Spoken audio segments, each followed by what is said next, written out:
Hi everyone, this is Itzel from Develop Your Element. Hey guys, Jannik from Develop Your Element here. And today we're going to talk about the 3 states from Develop Your Element.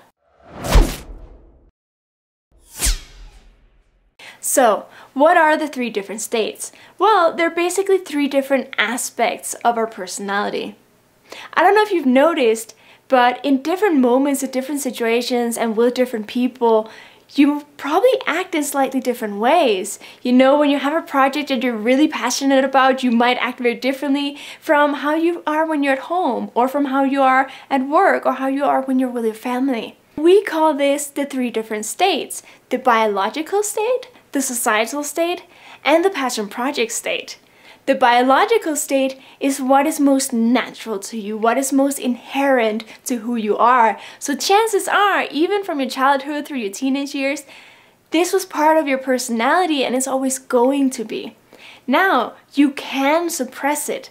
You can, if you're afraid of judgment, if you're afraid of not being accepted for who you are, you can try to suppress it and hide it, but it's generally not very comfortable. It's generally not going to bring out the best in you. Why is that? Because the more you regenerate this part of you, the more you stimulate this part of you, the more you're going to bring out the best parts of that element. Because it's how your body and how your brain are wired. So it is related to what your basic instincts and what your basic needs are.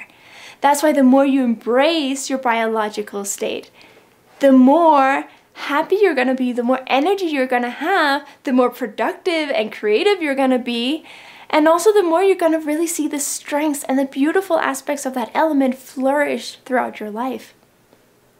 Now, in the societal state, that's where you have all these things you've learned how to be. You know, growing up, your parents probably gave you a lot of advice about what's important in life and how you're supposed to behave in different situations. And then you get into school and your teachers also have opinions. You have to do this way and you have to behave in this way. You move into the workplace and there's a certain idea of how people of that field are supposed to act. So we go on absorbing all of this information and adapting and learning.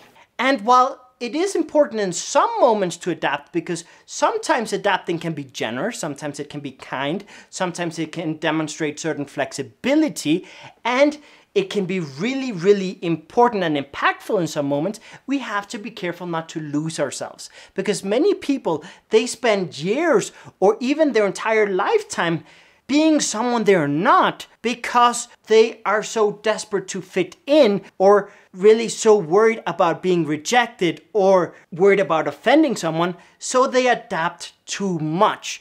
Finally, we talk about the passion projects. And what are passion projects? Well, it's that moment when we have double battery and we forget to sleep, we forget to eat. Suddenly 3 a.m. and it's like, where did the time go? Well, when we are operating in our passion projects, we unlock capacities we didn't imagine were possible. It's what allows introverted singers to really rock the stage. It's what allows introverted actors to step into amazing roles and be super charming and super charismatic on camera. It's what allows professors that are introverted to get on stage in front of people at a conference and really inspire people. And it's not only introverts being able to step into extroverted roles, it also allows extroverts to organize themselves, structure themselves, and really achieve their goals, reach the finish line. It gives them more focus, it gives them more structure when it's needed. So, what do we do with all of this information? Well, basically, we want to start filtering out the noise and identifying what's biological, what's societal, and what's passion project. Because that way we can start using what we call regenerative spaces to regenerate, to recharge our biological state. Remember how I mentioned that our biological state is how we're wired and how we respond to stimulus? Well, if you're more extroverted, you're gonna need higher levels of stimulus, more movement, more social interaction. And if you're introverted, you're gonna need to reduce stimulus. You're going to need more alone time, more privacy, and less chaos in your life. So when you know that, you can bring your internal battery up to 100%, which makes it easier to do everything else. It makes it easier to step into societal states. It makes it easier to communicate with people with different personality types than yours. It makes it easier to adapt your personalities in certain situations, like at work.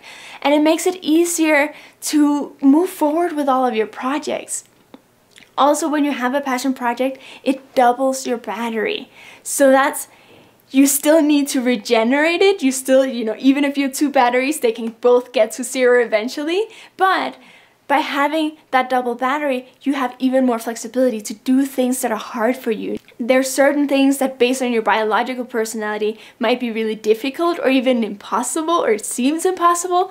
Whereas when you're regenerative to 100% and then you had a passion project that brings you up to 200%, suddenly these things that were impossible become possible, and the things that were difficult become much easier. We filter the noise. We spend most time in our biological nature because it requires less energy. Why does it require less energy? Well, when we step out of our biological nature, our heart starts beating faster, our muscles get tenser, we start sweating more. I mean, you can picture this. Imagine an introvert at a party or on stage.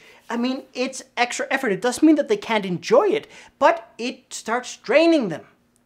So when we know what our biological nature is, we can spend more time naturally regenerating or not consuming our energy too fast. Secondly, with societal nature, we can really be critical. We can really be self-aware and figure out, when are we really losing ourselves? And when are we doing things because it will have a better impact? And finally, with passion projects, suddenly we realize that the impossible becomes possible.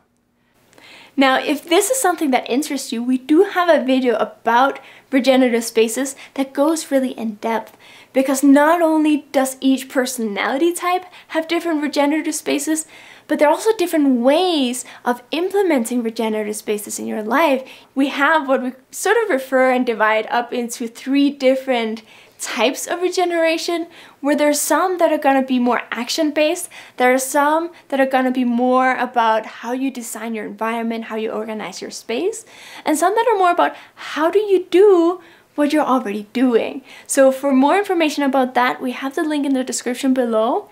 And let us know in the comments, what are you discovering about yourself? What's biological? What's societal? How does your personality change when you're really passionate? We really love hearing those stories from you, because you're the reason we do this. See you in the next video.